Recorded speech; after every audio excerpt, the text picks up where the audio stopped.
La máscara de la muerte roja, por Edgar Allan Poe. Durante mucho tiempo, la muerte roja había devastado la región. Jamás pestilencia alguna fue tan fatal y espantosa. Su avatar era la sangre, el color y el horror de la sangre. Se producían agudos dolores, un súbito desvanecimiento y después un abundante sangrar por los poros y la disolución del ser. Las manchas purpúreas por el cuerpo y especialmente por el rostro de la víctima desechaban a ésta de la humanidad y la cerraban a todo socorro y a toda compasión. La invasión, el progreso y el resultado de la enfermedad eran cuestión de media hora. Pero el príncipe próspero era feliz, intrépido y sagaz. Cuando sus dominios perdieron la mitad de su población, reunió 1 millar de antiguos fuertes y de corazón alegre, elegidos entre los caballeros y las damas de su corte, y con ellos constituyó un refugio recóndito en una de sus abadías fortificadas. Era una construcción vasta y magnífica, una creación del propio príncipe, de gusto excéntrico pero grandioso. La rodeaba un fuerte y elevado muro, con sus correspondientes puertas de hierro. Los cortesanos, una vez dentro, se sirvieron de hornillos y pesadas mazas para soldar los cerrojos. Decidieron atrincherarse contra los súbitos impulsos de la desesperación del exterior e impedir toda salida a los frenesíes del interior. La abadía fue abastecida copiosamente. Gracias a tales precauciones los cortesanos podían desafiar el contagio. El mundo exterior, que se las compusiera como pudiese. Por lo demás, sería locura afligirse o pensar en él. El príncipe había provisto aquella mansión de todos los medios de placer. Había bufones, improvisadores, danzarines, músicos, lo bello en todas sus formas, y había vino. En el interior existía todo esto, además de la seguridad. Afuera, la muerte roja. Ocurrió a finales del quinto o sexto mes de su retiro. Mientras la plaga hacía grandes estragos afuera, cuando el príncipe próspero proporcionó a su millar de amigos un baile de máscaras de la más insólita magnificencia. Qué voluptuoso cuadro el de ese baile de máscaras. Permítaseme describir los salones donde tuvo efecto. Eran 7 en una hilera imperial. En muchos palacios estas hileras de salones constituyen largas perspectivas en línea recta, cuando los batientes de las puertas están abiertos de par en par, de modo que la mirada llega hasta el final sin obstáculo. Aquí el caso era muy distinto. Como se podía esperar por parte del duque de su preferencia señaladísima por lo bizarre. Las salas estaban dispuestas de modo tan irregular que la mirada solamente podía alcanzar una cada vez. Al cabo de un espacio de 20 o 30 yardas se encontraba una súbita revuelta y en cada esquina un aspecto diferente.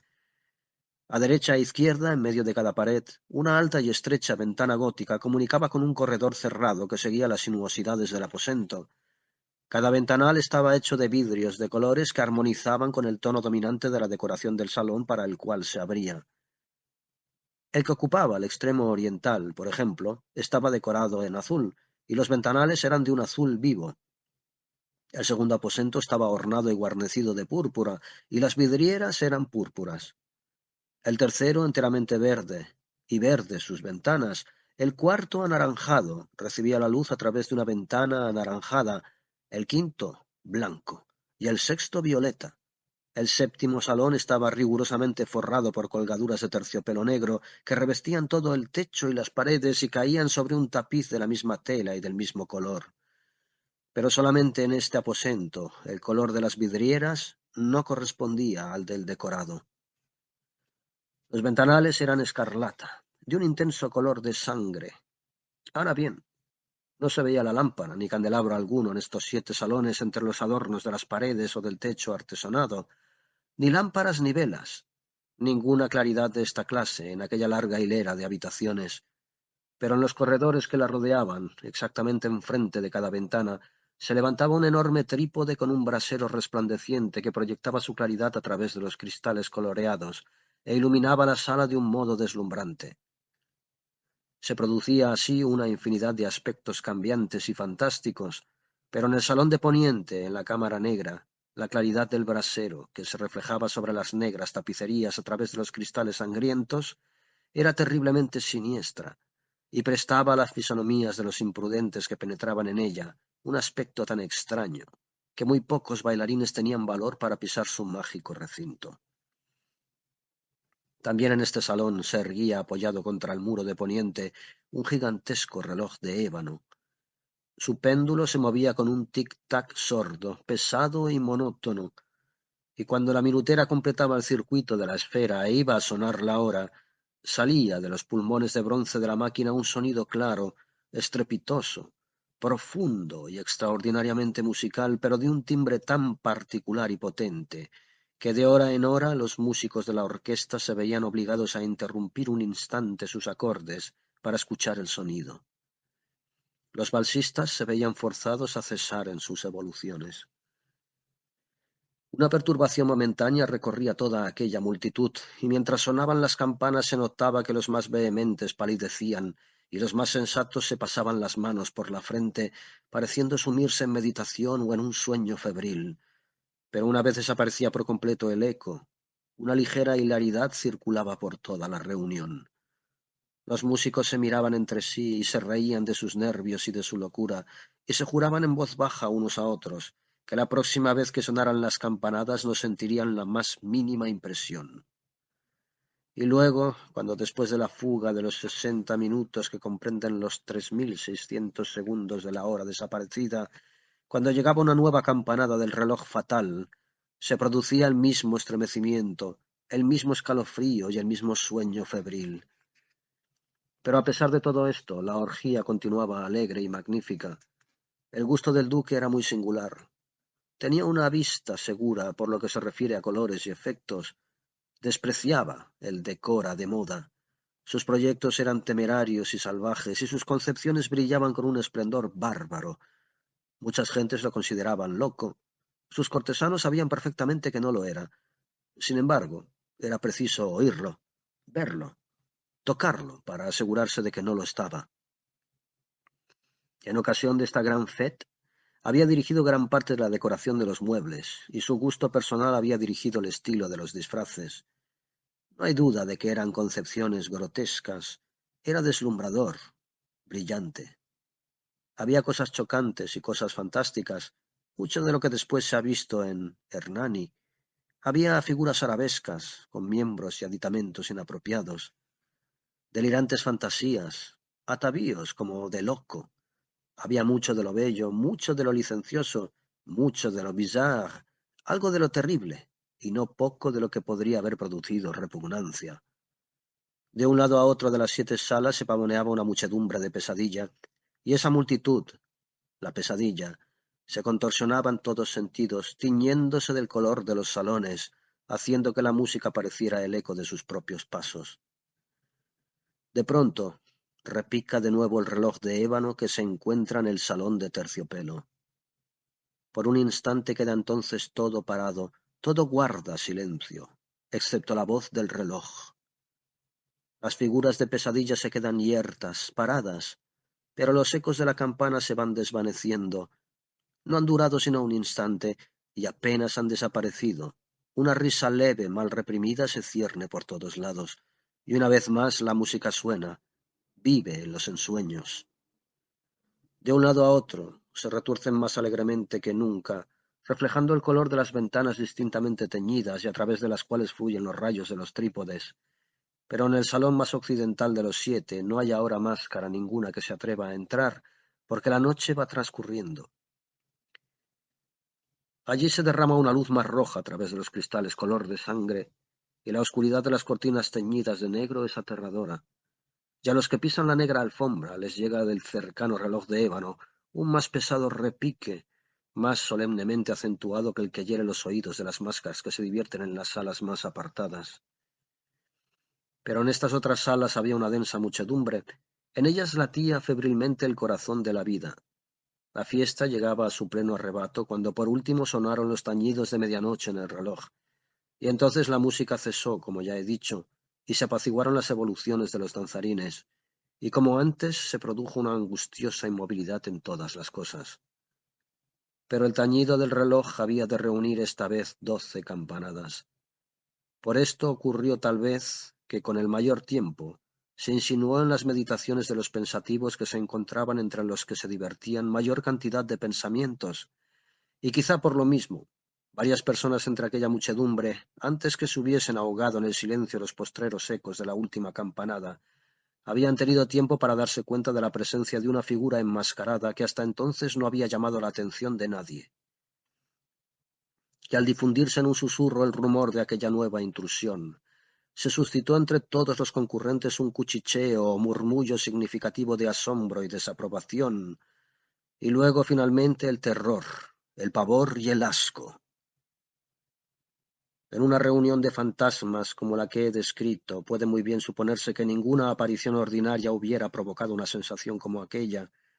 A decir verdad, la libertad carnavalesca de aquella noche era casi ilimitada, pero el personaje en cuestión había superado la extravagancia de un Herodes y los límites complacientes, no obstante, de la moralidad equívoca e impuesta por el príncipe. En los corazones de los hombres más temerarios hay cuerdas que no se dejan tocar sin emoción. Hasta los más depravados, en quienes la vida y la muerte son siempre motivo de juego, hay cosas con las que no se puede bromear. Toda la concurrencia pareció entonces sentir profundamente lo inadecuado del traje y de las maneras del desconocido. El personaje era alto y delgado, y estaba envuelto en un sudario que lo cubría de la cabeza a los pies. La máscara que ocultaba su rostro representaba tan admirablemente la rígida fisonomía de un cadáver, que hasta el más minucioso examen hubiese descubierto con dificultad el artificio. Y sin embargo, todos aquellos alegres locos hubieran soportado y tal vez aprobado aquella desagradable broma, pero la máscara había llegado hasta el punto de adoptar el tipo de la muerte roja. Sus vestiduras estaban manchadas de sangre, y su ancha frente, así como sus demás facciones, se encontraban salpicadas con el horror escarlata. Cuando los ojos del príncipe Próspero se fijaron en aquella figura espectral, que con pausado y solemne movimiento como para representar mejor su papel se pavoneaba de un lado a otro entre los que bailaban, se le vio en el primer momento conmoverse por un violento estremecimiento de terror y de asco, pero un segundo después su frente enrojeció de ira. —¿Quién se atreve? —preguntó con voz ronca a los cortesanos que se hallaban junto a él—. ¿Quién se atreve a insultarnos con esta burla blasfema? Apoderaos de él y desenmascararle para que sepamos a quién hemos de ahorcar en nuestras almenas al salir el sol. Ocurría esto en el Salón del Este, o Cámara Azul, donde se hallaba el príncipe Próspero. Al pronunciar estas palabras, resonaron claras y potentes a través de los 7 salones, pues el príncipe era un hombre impetuoso y fuerte, y la música había cesado a un ademán de su mano. Ocurría esto en la Cámara Azul, donde se hallaba el príncipe rodeado de un grupo de pálidos cortesanos. Al principio, mientras hablaba, hubo un ligero movimiento de avance de este grupo hacia el intruso, que en tal instante estuvo también al alcance de sus manos y que ahora, con paso tranquilo y majestuoso, se acercaba cada vez más al príncipe. Pero por cierto terror indefinido, que la insensata arrogancia del enmascarado había inspirado a toda la concurrencia, nadie hubo que pusiera mano en él para prenderle, de tal modo que sin encontrar obstáculo alguno pasó a una yarda del príncipe, y mientras la inmensa asamblea, como obedeciendo a un mismo impulso, retrocedía desde el centro de la sala hacia las paredes, él continuó sin interrupción su camino, con aquel mismo paso solemne y mesurado que le había distinguido desde su aparición, pasando de la cámara azul a la purpúrea, de la purpúrea a la verde, de la verde a la anaranjada, de esta a la blanca, y llegó a la de color violeta antes de que se hubiera hecho un movimiento decisivo para detenerle.